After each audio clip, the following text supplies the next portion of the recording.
Everybody ready? Got them. You ready? All right. All right. Game on. Welcome to No Reps Left Behind, guys. My name is Chad Westbrook. I'll go through a quick formal introduction, but this is kind of a unique No Reps Left Behind. Each week, for the last 5 weeks, we went through what is the 4D sales process, which we'll quickly review. But this one's really specific, and this is how to sell every day and not burn out.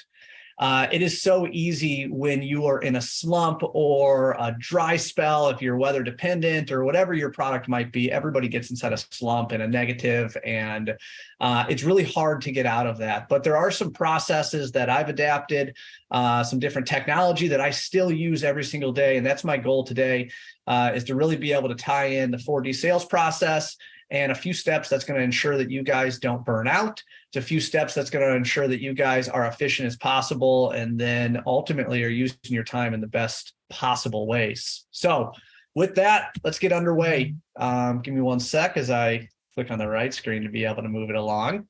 My name is Chad Westbrook. I'm the founder of Sales Alignment. If you haven't checked it out, please do. It's salesalignment.io. So just how it sounds, www.salesalignment.io. Head that out. I specialize inside commercial roofing, ultimately the industry as a whole, with specifics on service. I have founded Make Leads Work, which focuses on a multi-channel lead generation. So ultimately white collar and blue collar, that you can learn a little bit more on the website about. The second thing that I specialize in is Make Sales Work, which No Reps Left Behind is part of that. David and I created this to be able to give back to all the reps that don't have the training, the support, direction, or even process that they have. But Make Sales is about leadership, and it's about creating culture and multiplying success, bridging the gap between your highest and lowest producers. That's something really, really difficult within the industry when you have someone who's great at what he does and someone who new comes in. How do you bridge that gap? And then ultimately, what I'm probably most known for is Make Service Work, that focuses on building world-class service divisions. So the numbers speak for themselves. I am happy to be here, guys, and I look forward to the rest of this. All right, guys. My name is David Bonney. I'm the founder of FourtyFive. I've been in the sales arena for about 15 years, from starting off being a terrible sales rep to the top of the Western Division in a Fortune 500 company, then getting recruited out in leadership positions with companies that grew like crazy. And the key thing that I learned through that, when you have Goldman Sachs, Bain Capital, the biggest venture firms in the world backing your company, is they're always expecting unreasonable growth on unreasonable timelines. So you've got to be able to figure out what are the keys to success. What's the 20% that's going to get us 80% of the results? And that's where I've lived in those worlds, distilled down what those principles are. And that's what we're trying to bring you guys here in No Reps Left Behind. I'm excited to be here. And we are excited to dive in. Just real quick, I have a quick question. By show of hands, get some early engagement here. If you guys see the little emoji signs, the reaction signs down below, how many of you guys here want to average $1 million a year on the service side? $1 million a year of sales on the service side. How many of you guys here would say that that's a decent goal for you? All right.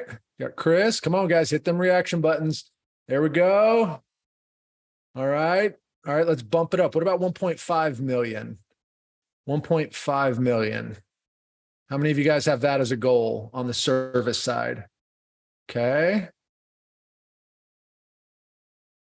Who else here? There we go. We got the same. Okay. What about JB, John, Matt? We have like 5 Matts in here.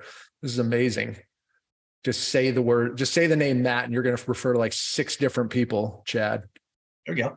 So what we're going to do here, guys, is we go through this with this specific one. We're going to break down the actual keys of what it's going to take for you guys to break out of, maybe plateaued performance and really drive that up. If you're at $500,000 a year, we're going to give you the clear roadmap on $1 million a year. If you're already at $1 million a year, we're going to have you push to the 1.5 to 2 million a year. So this is going to, we're just going to give it all to you. And the stuff that we've taught our other reps, where they've been able to really ramp stuff up. So I'm really excited.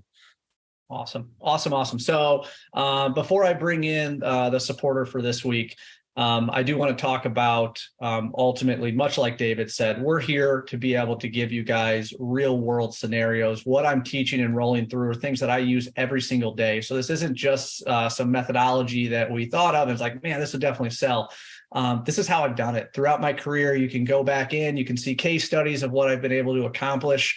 And ultimately, every time I came into a company, it's the same process, right? Or I'll say lack of process that really has held the company back from being able to scale.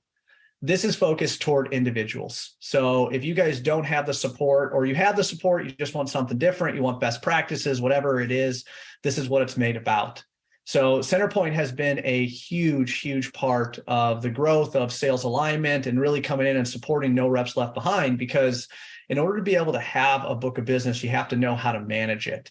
So if you guys remember, we talked a little bit earlier with Centerpoint and said some of the earlier No Reps Left Behind, but I've asked them to come back because they have a CRM, they have a customer relationship management tool built into what they have.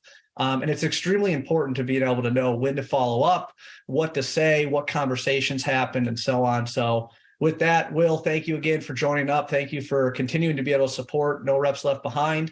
And I'll leave the floor with you, man. Talk a little bit about what Centerpoint does and how it ties in specifically to the CRM side. Absolutely. Yeah. Thanks for having me. You're talking about all these topics, I think is really important. And the concept in general of no reps left behind. It reminds me of a rep that I hired. So my background, I actually left the software side for a while. I went to the roofing side. I worked for a contractor out of Fort Worth, commercial guy, 12 million a year in total sales, 2 service trucks. The goal was to grow service, and as a result, grow the rest of the side of the business. First year, we went from 500,000 to 1.5 million, and then to 2.5 million. And as I left, we were doing over 3.5 million in service. And there's a direct correlation between the amount of service that we had and the amount of total sales that we extracted from that client base, I'll call it. We pushed up to 28 million in total sales just as COVID was creeping in. But because we had that service department is why I think they did so well, even beyond. And now I look back and they're pushing 5 now, and I haven't been there in a while. But it reminds me of one rep that we didn't leave behind. He was brand new to the industry, knew nothing about roofing. He used to be a sports, magazine person. I forgot what he did, advertising in the sports magazines. We taught him the systems. We taught him that, look, here's the business model that we flushed out, and it's your phone isn't going to ring day one. So we taught him to go out, knock doors, get contacts, call the contacts, get on their roofs, have meetings, review what you found, and then just follow the follow-ups and the next actions. First year, he did probably 500,000 in sales, but the second year, he did over 3 million in sales. And I saw his third year, he had such a big pipeline built. Again, outside the industry, just taught roofing over a few years of a period. He popped 7 million in total sales. And this is a guy I still talk to. He's got a great career ahead of him, but he's also the kind of rep where he may have been left behind at a different company. So really, for all of you, just staying true to your processes and committing to a CRM. Because again, you get a phone provided to you, that thing's not ringing. You got to go out and make it ring. You got to go out and get contacts, articulate your offering, and then set a next action. Just put it in the system. And then when that next action comes up on your calendar, complete it. And then push it forward through your processes. And ultimately, what I think you'll find is you're going to create your follow-up processes. And there's 2 sides to it. You have your processes and how you manage your follow-ups and forward progression of your clients, but you also have your clients' sales processes. If you go to the next one here, your clients have a process, which is what I talked about last time. So I'm talking about really 2 main workflows here. The first is, you've acquired some contacts and you've set some next actions. And you'll find your time will be segmented in between follow-ups, in between meetings, reviewing information you've gathered from roofs. You're putting together proposals, you're emailing. You have a progression and you have a set way in which your schedule will fill out. in line with your customers, you'll start off at the initial phase. We'll call it the inspect phase. And that's going out, gathering data, bringing that data back, articulating that in a way where you could bring it to your customer. Hopefully you'll have a exchange in some way, whether it's a small job or a large job, a repair of some form. And that's a significant step too, because now you're set up in their system as a vendor. But being able to track that, the initial site visit or discovery, our first transaction, longer term relationships are going to lead to you being able to budget ahead of time of that replacement, and then also retain that client and being there for when it is time to actually replace that roof. So really just commenting on two overarching workflows, one for you and one for you managing your clients, I believe should all exist within the CRM portion. Love it. Love it. Love it. So if you guys haven't checked out Centerpoint Connect, go ahead and do it. So Will, what's the best way to get in touch with you? Yep. You can go to centerpointconnect.com. You can look at our literature, what it is that we offer. You can book a demo right through there. We got a YouTube channel that we're pushing more and more content out through that does give some really good overviews. There's a video at Centerpoint's YouTube channel, a brand new promo, overarching video. We brought that out for the IRE that does give a good overview, but check us out and we're here to help. Awesome. Awesome. Thanks for supporting us, man. And thanks for coming in and talking about the CRM side. What does James Clear say, Chad? What's that, sir? What does James Clear say? Atomic Habits? Which one are we talking about? You don't rise to the level of your goals, you fall to the level of your systems, right? Yes, so as we're looking at Centerpoint, as we're looking, again, guys, the partners that we're trying to bring in here is to raise your floor, give you the systems necessary to create a high level of consistent performance where you're not having these up and down months because stuff is getting done sometimes and not getting done other times. The prospect experience is quality sometimes, not quality the next month. So take advantage of this stuff. Burnout happens when you have inconsistent performance. There's nothing that makes us more excited when we have those commission dollars coming in every month that we can depend on. And it just creates stability for our mindset and our emotions. All right, let's go. 100%. All right. So pipeline inspection, that's something that'll come down the line as part of No Reps Left Behind, because as you build your opportunities, you got to be able to manage them. You got to know when to purge them and so on. So in the future, we'll roll that. You guys have heard me say this each time. Each week we have more subscribers that are coming in, dropping in, viewing what we're doing, which is awesome. That is my main goal with this, is to be able to give back to all of the independent reps that ultimately want to raise the bar, but don't have the support, don't have the leadership or resources to be able to do it. So if you know someone who's struggling, share it with them. That's all I ask. The one thing I say is if you can share this with 3 people, that would be phenomenal to me, that that are struggling. And the second thing I'll say is share it to your page, because most of the time as sales reps, some of us do have an ego and we don't talk about how we're struggling. We just say how great everything is. And being able to provide a resource. And even at that point, I jump into sales meetings just to see how they're presented. If I can learn something from somebody else, which we'll talk about perspectives, that's a win. So this is my request from you guys. Take any of the stuff that we're posting, sales alignment, specifically Facebook, Instagram, LinkedIn. We're sharing a whole bunch of snippets from each one of that we're doing. Share it. Tag David and I. If you tag David and I, we'll give you access to the FourtyFive app, the sales alignment app, and we'll give that to you guys at zero cost. So when we talk about how do we line all of this up, it's just not trying to create another process on top of it. We have it outlined. It's done. So we'll go into a little bit of that here. But here's my request. Share it. If you can share it with 3 people, that's fabulous. If you can post it on your page, I appreciate it probably more than you know. Any questions you guys have throughout this, go ahead, drop them in the box, and we'll answer them at the end. So that's my request to you guys. So I have created a Slack channel, and I'll be honest with you, I've done a poor job at truly communicating this.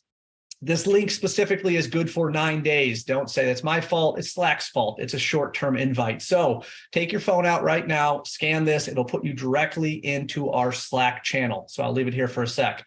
The idea of the Slack channel is to be able to get you a peer of other reps throughout the United States that if you guys have questions, if you guys want to interact, whatever it is, it's a safe space where you don't have to go out inside social media land and expect someone to troll your comments or anything else. I will myself be monitoring what's going on inside there. But for the most part, it's for you guys.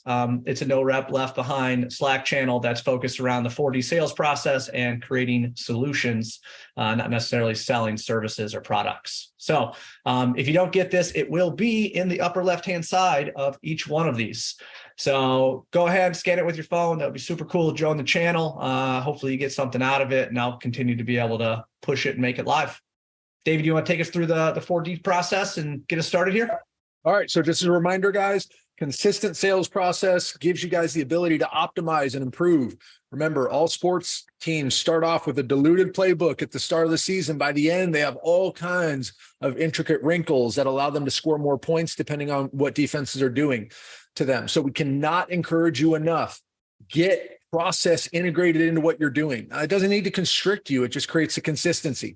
Now, the process that we have been talking to you guys about week over week is the 4D process that starts off with discovery, understanding what's going on with the prospect, what is their situation, and based on that, diagnosing what their needs are. They don't tell you what the problem is. You tell them what the problem is. They are incompetent.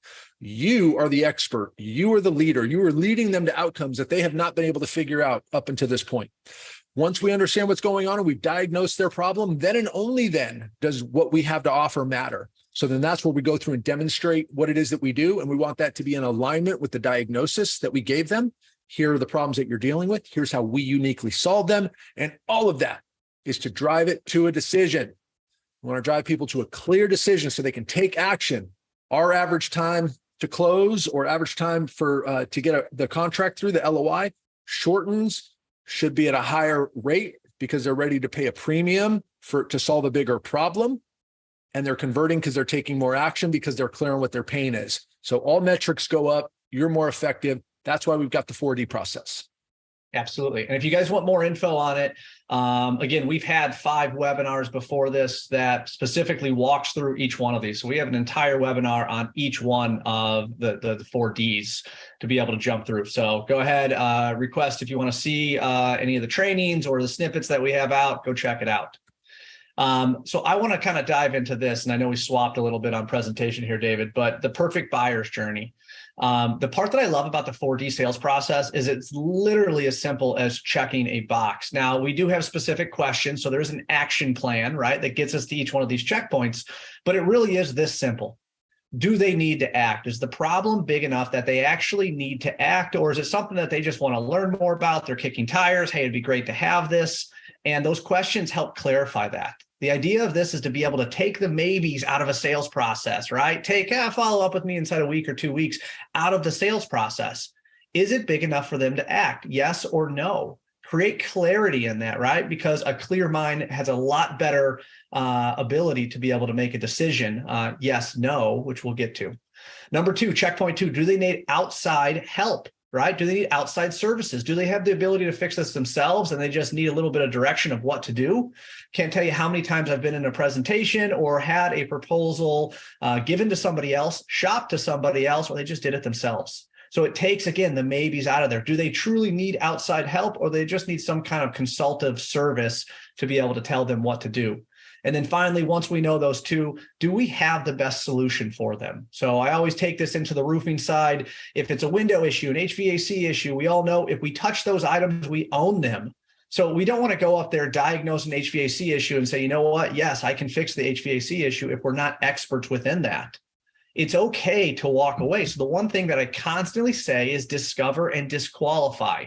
And that's what we're going to be talking about, because when you want a clear mind, when you want to be able to sell every single day, wouldn't it be nice to sell or present solutions to somebody that actually needs them, that actually wants them, that actually appreciates them? So what we're going to be going through today is discover and disqualify. I've said it for each one of these. If they don't have the need to act, don't go through the work of giving them a proposal. If they don't need outside help, don't go through the work of giving them a proposal. And if you guys are not the best solution, you're going to guess it. Don't go through the work, the hassle, the practice of getting them a proposal, because the only thing you're going to do is follow up, waste your time, and ultimately get inside that negative funk that we're talking about. You don't have to do. So we'll go deeper into this, but discover and disqualify. Yes, sir. How many people on here do you think, what percentage of all the attendees love just sending out proposals and then getting no's and getting ghosted and getting no's? I hope that's a perk of the job, right? Like that's one of the best aspects of sales, right? Is trying to figure out like, this person ghosted me. How do I find them on LinkedIn? How do I track them down and get them to respond? And that's the fun part of sales, right? Or does that cause burnout? I don't know. So what you say is so interesting, because I'm going off script right here, because the next one that I have is Headspace. Okay. And when you look at Headspace, I can't tell you how many times I've went into a sales meeting and someone quoted $3 million. And I'm like, oh man, how did he quote $3 million? But you look at his sales and it was zero. Yep. Right? Are we envious of the guy who's cooking the books? Are we envious of the guy who's quoting just insane amount of proposals? I got 15 proposals out last week. Yep. Or are we envious for the guy that has the $1 million sold? Right? The guy who gets the commission check that's 3 to 4 times the size of someone else that's in there, because quoting gets you absolutely nothing. The only thing quoting does is take your time. And if you're not quoting the right jobs, that's where I'll say downfall number 1 starts. Yep. So we say it all the time, guys. Quote for show, sell for dough. There you go. There you go. All right. So let's talk about Headspace. Rhyming here. I'm getting lyrical on it. Yeah. Will loves it. Keep up with the quotes. Keep up with the Anybody quotes. got a beatbox? I'll keep going. All right. Go. Yeah. All right. Headspace, guys. So I learned this so early inside the game, and it helped me out huge. So first off, if you walk into a meeting and you're thinking about the next meeting, the emails that are coming in on your phone, the phone calls that are coming in, or the phone calls that you have to make, what you're doing when you get done. So, okay, once I finish here, I have to go here, or how long the meeting will last, with exceptions. You want to be respectful of time, right? Then you are automatically in the wrong headspace, because as you'll see as we go through this, the only thing that matters is creating a solution, right? And in order to do that, you have to discover. You have to go through discovery. You have to ask them the right questions and get there. So the first thing that you have to do is be in the right headspace. The one thing I'll say to take away from this, do not be afraid to walk away. Know your walk away point. It's okay to not quote a job. It's okay not to proceed, which we'll show you in here, not to proceed with some type of meeting. All of this stuff is not impossible to do, but you have to commit to yourself that you're not thinking about the next meeting, the emails that are coming off. You are in the zone, right? You're in the zone of what's going on and you're walking in. So you got to have the right headspace. And guys, don't be a victim of distraction. It's okay not to answer that call. You cannot be reactive to all of the outside conditions. If you're walking in, if you're going into a meeting, stay focused on that meeting. Don't worry about it. That phone call can wait. You can get back to that prospect. Everything is going to be fine. Stay focused. Do not be reactionary. Control your environment. Either our world controls us or we control our world. It's either or. You just got to pick which one you want. Yep. Everything leading up to the meeting makes a difference. Okay. So first off, when you pull into the parking lot, read the building. Okay. And what I'm telling you to do is, do you see proactive building maintenance going on there? Is the grass mowed? Are the windows clean? Do they have potholes all over the parking lot? Is the parking lot striped? This will help you understand how they take care and how they manage that building. It'll help you understand if they are a reactive customer or a proactive. It'll let you know if they're proud of what they have, simply by just pulling in the parking lot. Anybody pulled inside the strip mall that had potholes all over it, right? Had 5 missing tenants out of it, and you're scared to walk into the Payless shoes? How many people actually want to be proud to be able to say they work there? Now, it's okay to be able to find those clients, but what we're trying to do here is find the best clients, right? The ones that align to us, that we can be a trusted advisor to. Do you think that company wants a trusted advisor, or do you think they want a commodity contractor to fix a leak? So I'm not telling you to stereotype, but what I'm telling you to do is read the parking lot, right? Read the building when you get there. When you walk into the building, part 2 inside here, read the room. How inviting is this? Because this will let you understand when people come into the building, now there's a lot of different industries. Obviously, manufacturing and warehousing is going to be a lot different than hospitality. But what's going on? Are the walls painted? Are the ceiling tiles clean, right? Do they have ceiling tiles? Do they have offices? Are the people in the offices actually have clean offices? Again, it's going to allow you to be able to understand how that building upkeeps their presentation, which will lead a lot into the conversations that you have and to the discovery of how you guys manage the building. Do they have a budget? Do they proactively? So again, walking back into that action plan, but read the office. Are they proud? I've been inside several offices where they have awards on the walls and different things that they're proud about what they're doing. That allows you to be able to better understand how important is the roof to this building. If there was a roof leak, what would happen? Because I saw all the, I'm trying to think of the building I was in, but there was a building, Farm and Fleet by us. They have a big thing on the wall that says X amount of days without a lost time accident. That's huge, right? Water on the floor is a potential lost time accident that can happen. Things like that will help you to be able to tie into it. So the entrance will tell you a story. The last thing that I want to tell you is that when you walk into their office, nothing else matters but your problem or the client's problem or goal, period, okay? Block out everything. If that means you need to turn your phone off, because any type of distraction that takes you out of the zone of doing real good discovery, right? So again, think about walking into a doctor's office and then all of a sudden the nurse comes in, starts taking your blood pressure and then answers her phone, right? Or you even hear the phone going off inside her pocket. Your head instantly changes from, I wonder who's calling her. Right? Don't take those distractions with you. Don't give those distractions to your client. Shut the phone off, shut all distractions off. Okay. So what's on the wall? Look around at the wall, because a lot of times, again, how the client decorates their office or what they have will tell you a lot. Is it pictures of their kids? Is it baseball? Is it something else? Like, look at the walls. This will tell you what they like. And then look at their desk. This will tell you how they manage. Okay. Are there papers and folders everywhere? Is the desk completely clean? Do they have filing cabinets? How are they keeping track of everything that they have to do? If you walk inside there and there's a pile of papers this big, that's going to let you know just kind of how reactive he is into being able to manage his business, right? Or not even his business, but his part of the business. So all of this will help you guys. And this is me giving back to the secrets that I've learned inside here. So when you pull in the parking lot, read the building. When you walk into the front office, look at how they manage, how proud they are for their business or what they have. And when you walk into their office, read the room. Understand what they enjoy, understand how they manage their self, their desk, the presentation that they have. All of that's going to allow you to be able to be a better trusted advisor to possibly where this individual is going to get. The last thing that I'll tell you guys before we really dive into all of this is always look for alternate perspectives. There have been several books that have made a massive impact to my life and my career. Now, these are just 3. There are many, many more of this, but if you guys have not read The 4-Hour Workweek, I really, really encourage you to do it. This is a book about an individual who has basically extorted every resource possible to be able to focus his time in only what truly matters. And what matters to him is what he's working on. He has a lot of accomplishments through his life, but I'm going to tell you, if you haven't read it, download that book and read it. Second one is Never Split the Difference. So this is an amazing book about an FBI hostage negotiator. So what he does is basically negotiate life and death. And he'll take you through a few of those stories, but then he transfers it into business. And he talks about ultimately when he used to mess up, someone died. Right? People died when he used to mess up. And then he takes that into business, right? There's no death inside there, but there obviously is risk that you can take. And it teaches you how to negotiate with individuals and how to better get not your way, right? But understand your perspective to be seen. And then the last one I'll tell you is Getting Things Done.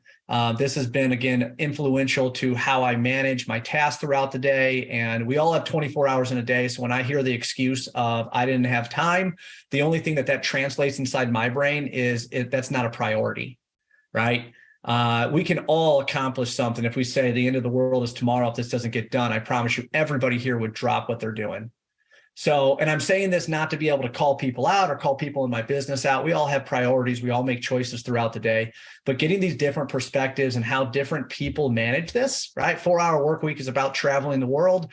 Never split the difference is hostage negotiation, and getting things done is about managing more work than one person could typically get done inside a day. So these are 3 books that I'm going to say make a massive difference and have made a massive difference inside my career. And I think can really make a big difference to you guys if you're open to it. You got to have the right mindset. You got to be open to be able to do it. You also have to know your learning path, right? So there's 3 primary ways that people learn. They hear, right? Audible. They hear, they feel, and they speak, right? So if someone's audible speaking to you, touching is one. I don't know why I'm messing this up. I'm getting clustered inside this. So hear it, audible. I know, right? So hear it, read it, see it. Those are the 3 different ways. So you have someone that has to do it, right? They have to actually dive in and do it. So find your learning path is what I'm trying to tell you guys. Yeah, you got to want it, right? You got to want it. There's 2 things inside of this that I want to talk about real quick. Is that when Chad said we're trying to tee this stuff to be as simple as possible, it doesn't mean it's easy. Okay. But it doesn't have to be complex either. Most salespeople, it's hard and it's complex. We're going to make it simple, and then you're going to have to go execute. But you got to be disciplined, and that has to be the key. I've never met a successful person that is not disciplined. You can't just wing it through life and all of a sudden just stumble into a pot of gold. That's not the way it works. You've got to get your processes down. You have to get what it is that you want to do down, and you have to be disciplined, and you have to do it. You have to be able to fight the distractions, fight the noise, fight all the reasons why I'd rather be on TikTok than listen to this audiobook. TikTok isn't going to get us more sales. It's not going to make us more money, right? Delete that dang app. Get it off your phone. For those of you that are on any of that crap. Going extreme. Right? I know. Now I might get canceled now. This is going to get crazy. Hashtag anti-TikTok. But Don't no, I'm being TikTok. totally serious. We're trying to make this simple, but you guys got to be disciplined, and you got to want it. If you guys want it, you can be as successful as you want to be. And we want to give you guys the exact formula on how to do that. Awesome. All right, cool. Guys, step 1. So this is step 1 to how to sell every day and not be burned out. So you have to know your numbers. Numbers will not lie, right? I can lie to you all day long about the things that I'm going to do today, I'm going to do tomorrow, where I'm going to get. But if you look historically, and the more data you have, the better. But if you look historically, it's actually crazy how consistent the numbers are when you look at how many meetings you ran or leads or quotes, and we'll go through that stuff. So know your numbers. There are 3 numbers that matter. So number 1 is lead conversion ratio. And I'll sum this up at the end on some things that go through or happen in the industry. But number 1 is lead conversion ratio. So that means leads developed. So if that is a client calling in saying, I'm interested, if that is a sales development rep scheduling a meeting for you, it's people who are interested in doing business with you. So it's lead developed divided by meetings completed. So if I said I had 10 leads and I only completed 8 meetings, well, that means that 20% dropped out. And we'll go into that number, but that means 20% dropped out. Now that means they didn't answer the phone call. They weren't inside the building. They were on vacation that day. They asked to reschedule. It doesn't matter. How many of those meetings actually happened? That is your most important number that you guys need to know. And I'll show you on how all that kind of funnels down. Okay. So in short, they showed up. So lead conversion ratio means they showed up, they were at the meeting. Number 2, meeting conversion ratio. So remember, the first one was lead to meeting. Now we're going to the next step, which is meeting completed to proposal delivered. This is your 4D sales process. This is your discover and disqualify, because you do not have to deliver a proposal after you run the meeting. You don't. It's actually really, really bad if you deliver a proposal and all 3 of those boxes aren't checked, because the only thing that brings is uncertainty. It brings a confused client, or a client that's going to buy not based upon the solution that you deliver, but based upon price or some other variable that he's going to control. So the easiest way to think about this, number 2, they check the boxes. right? They have a problem big enough to act. They need help. They need outside services. And the solution that you offer aligns. That is meeting conversion ratio, which means meetings completed divided by proposals delivered. Okay. Again, this is number 2. Number 3 is probably the most common one that you always hear everybody talk about, which is quote conversion ratio. And this is a very skewed number inside my opinion, because this is proposals delivered by proposals sold. So why do you only track the end of the process? Because if we're cooking books and we're putting all kinds of leads and we're quoting everything possible, this number means very, very little to me if we don't have the right processes going in. Or if you think about someone who has a really high close ratio. I met with a client, true story, that had a close ratio of 74%. I was blown away. I was like, this is absolutely impossible. I went into his book of business. It was absolutely true. Now, he was running mostly off of reoccurring customers, but at the end of the day, he's selling work every day. He's constantly growing his business every single day, right? But what he was able to do is able to weed out all of the tire kickers and everybody else who's not interested, right? Or that doesn't fit his business model, to be able to get an insanely high close ratio. Right? Makes sense? Proposals delivered by proposals sold. So what does this mean? They signed on the line that is dotted. They signed the proposal. So these 3 numbers are super, super important. And I'll show you that because we're going to take some basic numbers here. So let's say we had 100 leads that came into the business over whatever the duration is. We ran 80 meetings. We quoted 30 jobs and we sold 10 jobs. What that means is that 80% of your leads convert. There is an industry average for this. Anything higher than 80 or 85%, I would say is good. It means that 37% of the meetings you ran actually turned into a quote. And it means 33% of the quotes that you delivered actually sold. So if you look at it as a whole, how many quotes, right? Or how many leads did you have come in based upon how many jobs you sold? It's a 10% lead to sales conversion.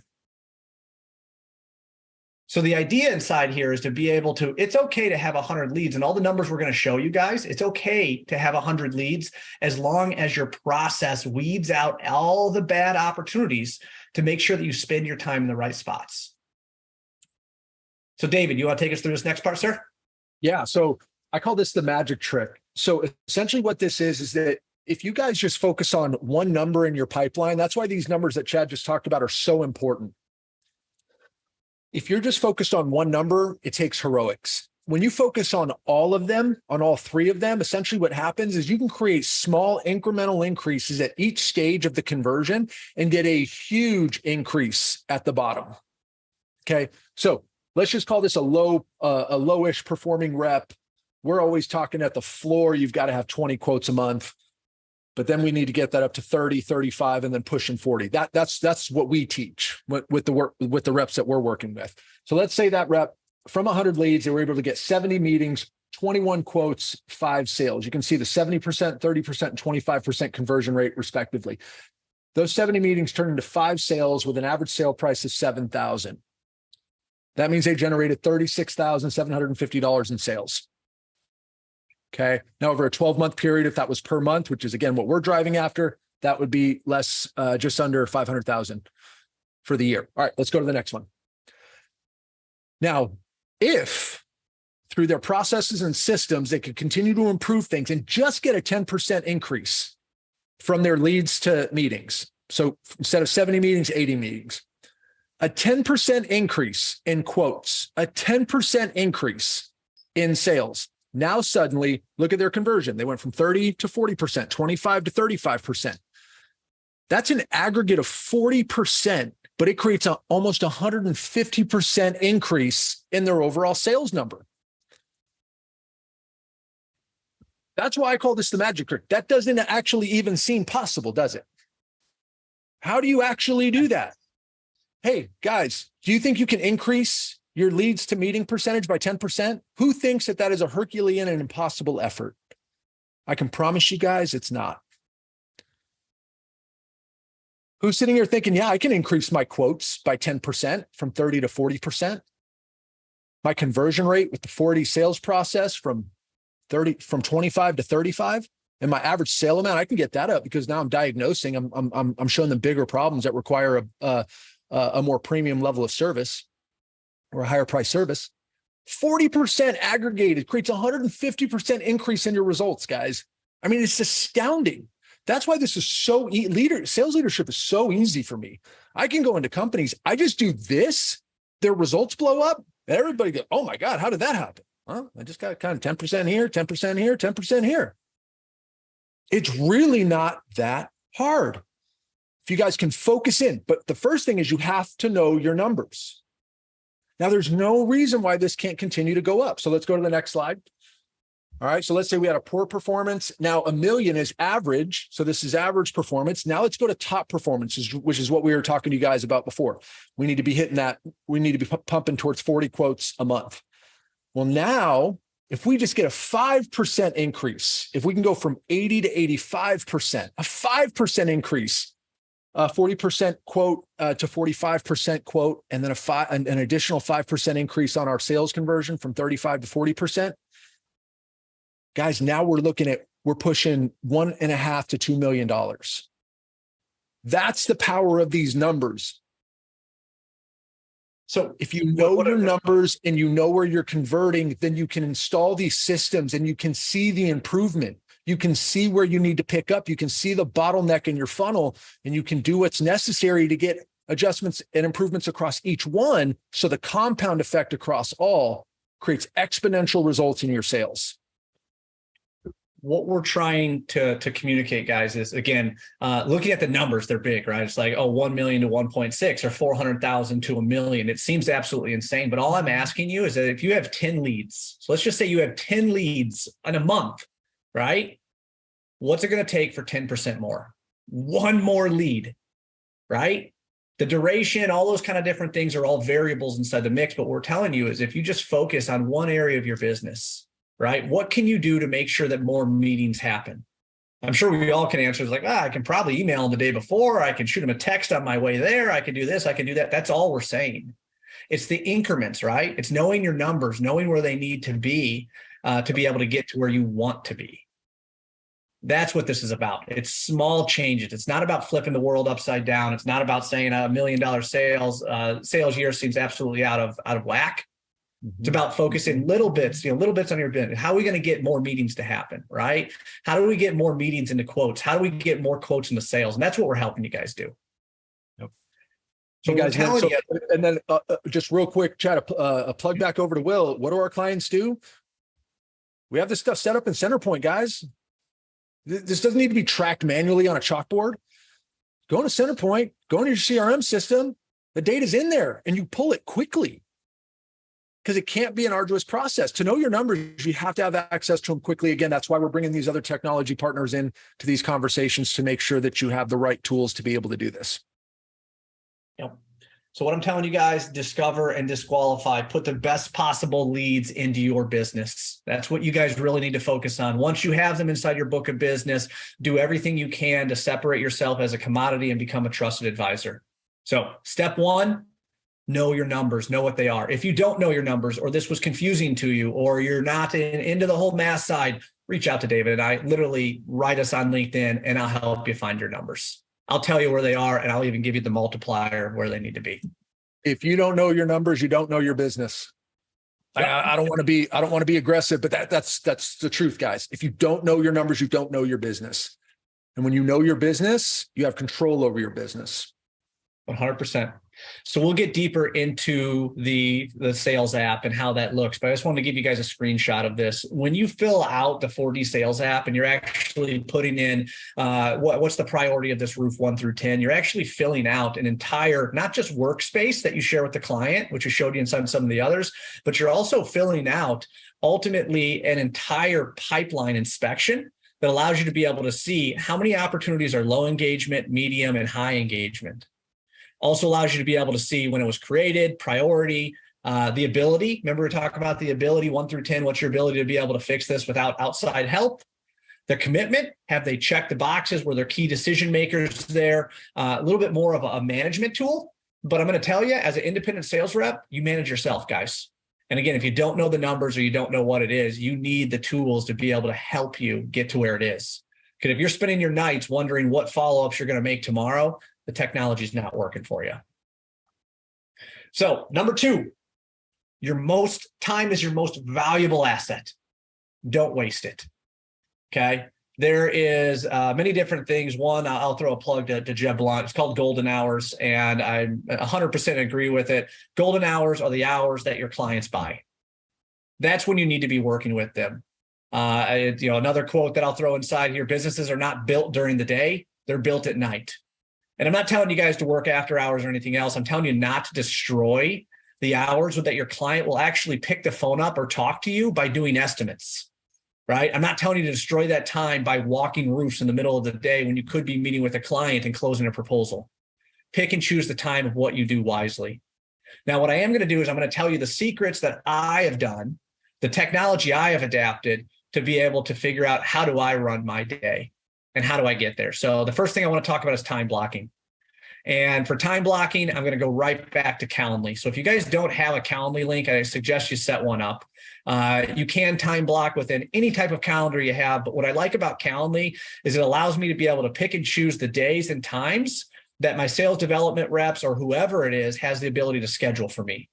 So this is my real calendar, guys. I work from 8 a.m. to 12 p.m. on Monday, Tuesday, and Friday. Now, I'll tell you, I work way later than that. But as far as meetings that can be scheduled for me, everything outside of that is project time. Now, I might be meeting with clients. I might be running sales presentations. I can schedule whatever I want. But this is what I allow the outside world to actually book with me. Wednesday is a project day because Monday, Tuesday is typically hell for me. So I catch up on Wednesday. And then Thursday, Friday, I fill out the rest of the week. Time blocking. Number 1, if you're not doing time blocking, there are a boatload of books and information on time blocking. Look into it. This will give you guys the time to be able to complete the projects and tasks that you need to and not continuously be able to push them off. Second one is delegation. And I didn't have a lot to put in here, but I do have a quote that I constantly use and my kids can recite. Give a man a fish, you feed him for a day. Teach a man to fish, you feed him for life. And I say this because I can't tell you how many conversations I run into where they say it's going to take longer for me to delegate than it is just to do myself. And the only thing I have to say back to that is congratulations, you're doing this for the rest of your life. Take the time and teach somebody how to do it. Because if it's not a task that moves your business forward, if it's not a task that forwards or moves your leads, your quotes, or your sales forward, is it the best use of your time, especially during the golden hours? I spent an entire year doing nothing to delegation. I'll tell you the one thing that helped me is having an accountability partner. It can be anybody. It can be your wife. It can be whoever it is, right?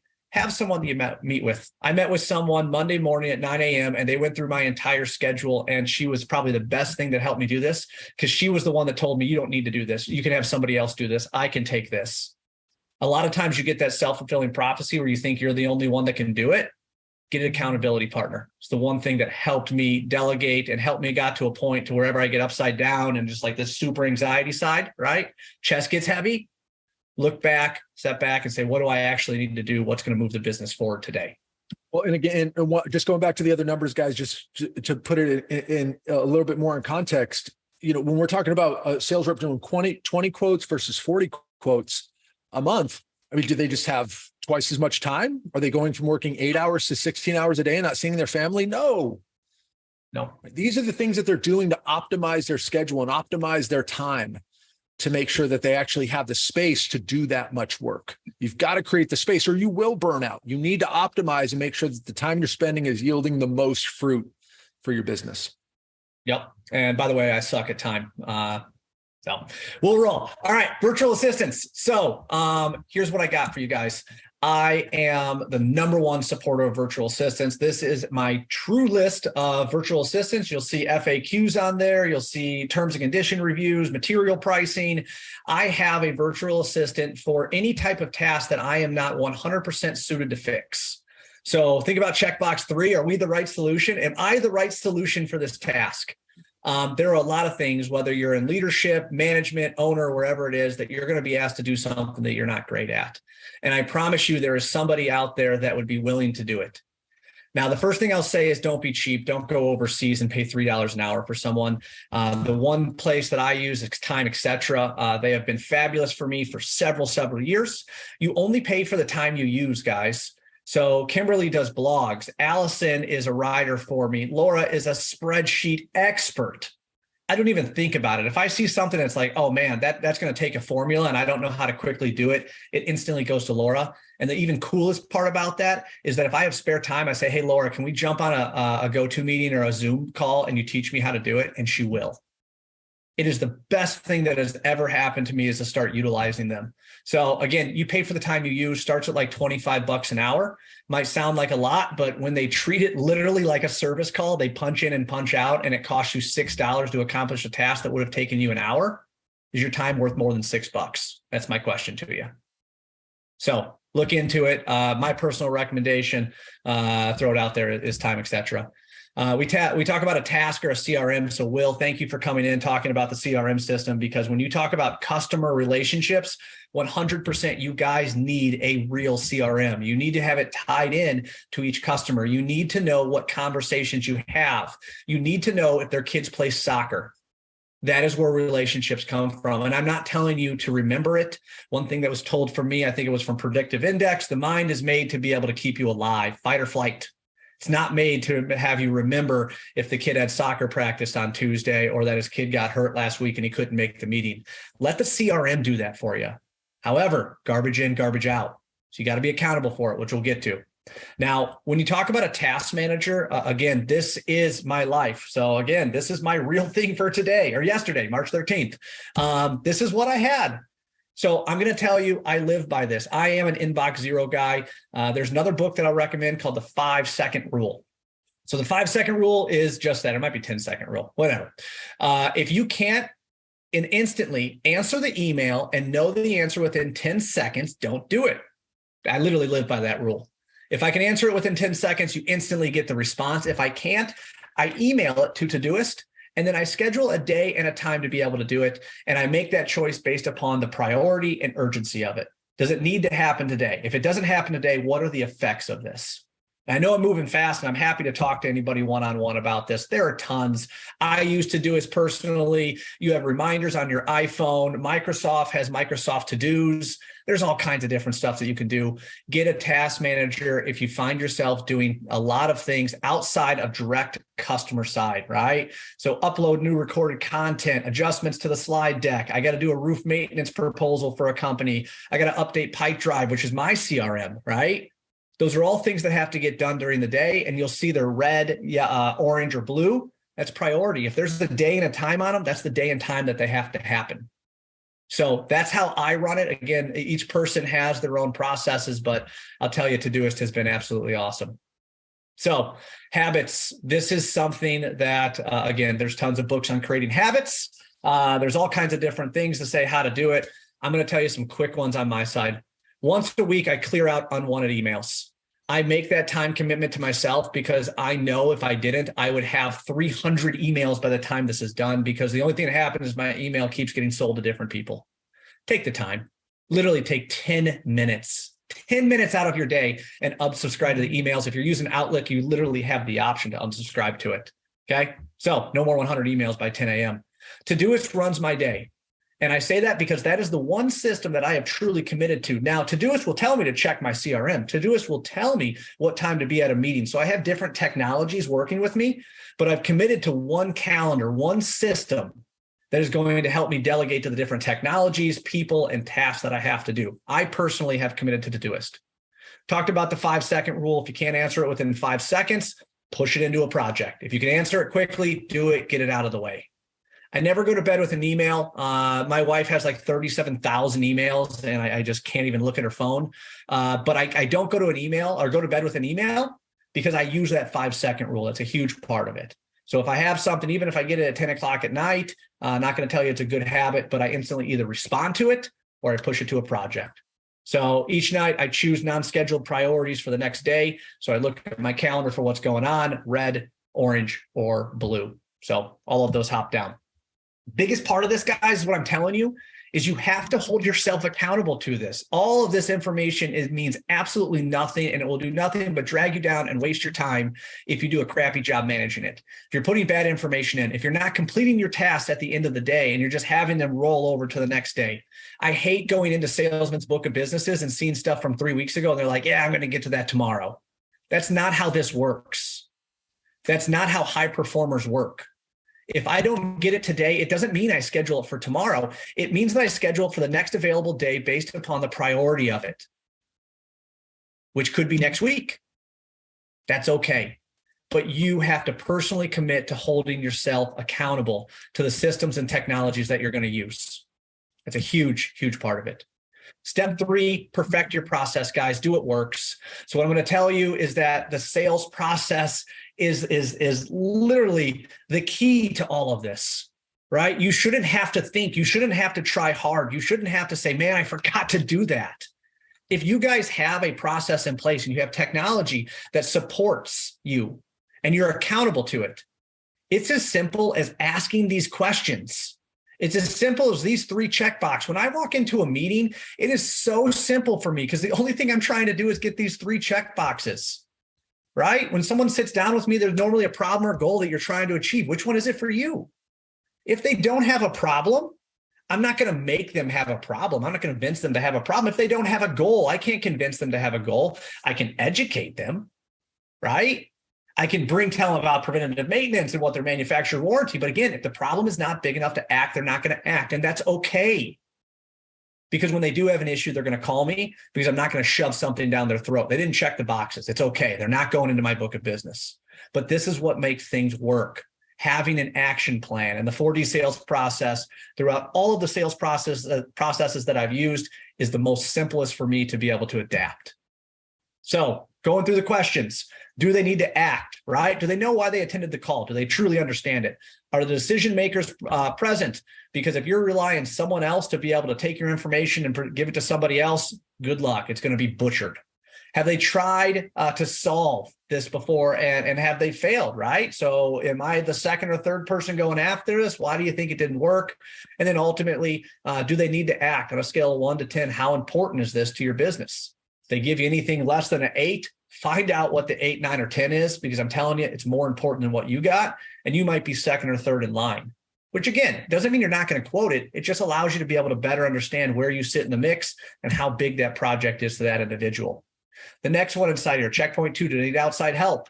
So are they aligned to the problems actually needing to be solved? So if you go back to some of the other snippets that we've released, this is about the bigger problem, the bigger issue. This is not just a roof leak, right? This is damaged insulation. This is increased R value into the building. I mean, this could be the leak coming back. If you get a commodity contractor goes up there and fix the dead hit puncture, and this is the open seam or the curb penetration that's a few foot away, that's a leak coming back. And if that's something that you're an expert in, we'll talk about that inside demonstration. You need to figure out what the bigger problem is. Does everybody understand the expected outcomes? I got an $80,000 proposal in one of my territories right now, and it's not going to fix the leaks. It's going to buy them 12 months and help them manage it. But you have to understand the expectations, and more importantly, your client has to understand the expectations, right? Not every time, very rarely are they buying a new roof that gives them a no leak guarantee for X amount of time. Do they have adequate budget? How have they bought this before?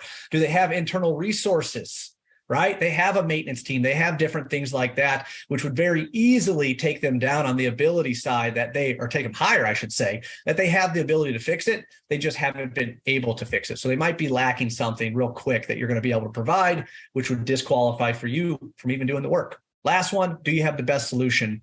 So you have to really present yourself as an expert. Think about a specialist going into a doctor, right? Do you have a proven history of solving the problems? No one wants to go see a doctor that says, this is the first time I'm seeing this. Let's take a stab and try this medicine. No one wants to live in that world. Don't make your client live there. Next, are they clear on the solutions, right? Are they clear on how your solution solves their problem, right? Because if everybody's solution solves their problem, you are a commodity. You don't want to be there. So again, having these 3 checkboxes just make it simple. And does our delivery methods and milestones work for them? Because we might be able to say, hey, we can do this, we can do this, we can do this. And they say, you know what?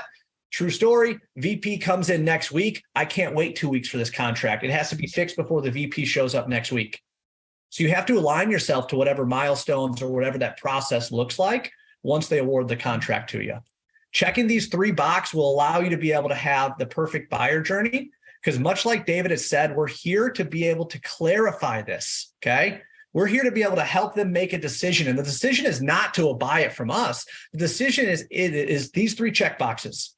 Is the problem big enough that they need to act? That's a decision that we need to help clarify them, right? Clarify for them, is it big enough to act? Do they need outside help? And do we have the best solution? Once you run the 4D sales process, the ability to have the contract flow back into your hands is automatic. We've said this inside, I think, the first and second webinar that we had. You guys should not have to ask for the sale. If you have to ask for the sale, you've screwed up somewhere in the back. They didn't check the 3 boxes, right? And when I say check the 3 boxes, it comes down to this, and when you meet with the client and sit down with them, is everyone still aligned to the problems to be solved? And are we clear on how our solution specifically solves them, right? I'm not talking about going up there and putting a patch over a puncture. Anybody can do that. What makes your solution better? What makes you guys unique? What's the bigger problem that we're trying to fix for the client here? What does the next 6 to 12 months look like? Not 6 to 12 days. Number 2, is everyone still aligned to the expected outcomes if the problems were to be solved? And is the ROI sufficient? ROI is not the cost of your proposal. The ROI is the return if that issue doesn't come back. Because if that issue comes back, they have to pay for it again, whatever internal disruptions they have. The building can't be used. The ceiling tiles have to be replaced. Drywall, da-da-da-da. Is the ROI sufficient? And then finally, are we the right solution to solve the current problems and create the desired outcomes? This is so big, guys. This is not asking for the sales. This is saying, are we aligned that you guys are in agreement that we are the right person to be able to fix the problem and create the desired outcome that we spoke about throughout this whole process? That's the confirmation close. If you can check those 3 boxes, it's going to create clarity and it's going to help the mind be clear to be able to make a decision. So, step 1, David, I know I took your thunder. I'm rolling, man. Step 1, numbers. They don't lie, guys. Know your numbers. If you don't know your numbers, figure them out. If you can't figure them out, reach out to myself, reach out to David, whatever it is, we'll help you get the numbers that you guys need. This is part of No Reps Left Behind. Step 2, time. Figure out where your time is best used. And if you are doing things during your golden hours, stop. Number 1. And number 2, find out if you can delegate them. Find out if you can do them at a different time. Find out if it's something you don't even need to do. Ask yourself, if this never happens, what is the impact to me? What is the impact to my customer? What is the impact to my company? And I can't tell you how many times I've just completed something. It was tough, but I just completed it simply for the fact that it had no impact to me, my customer, or the business. It was just something that I wanted.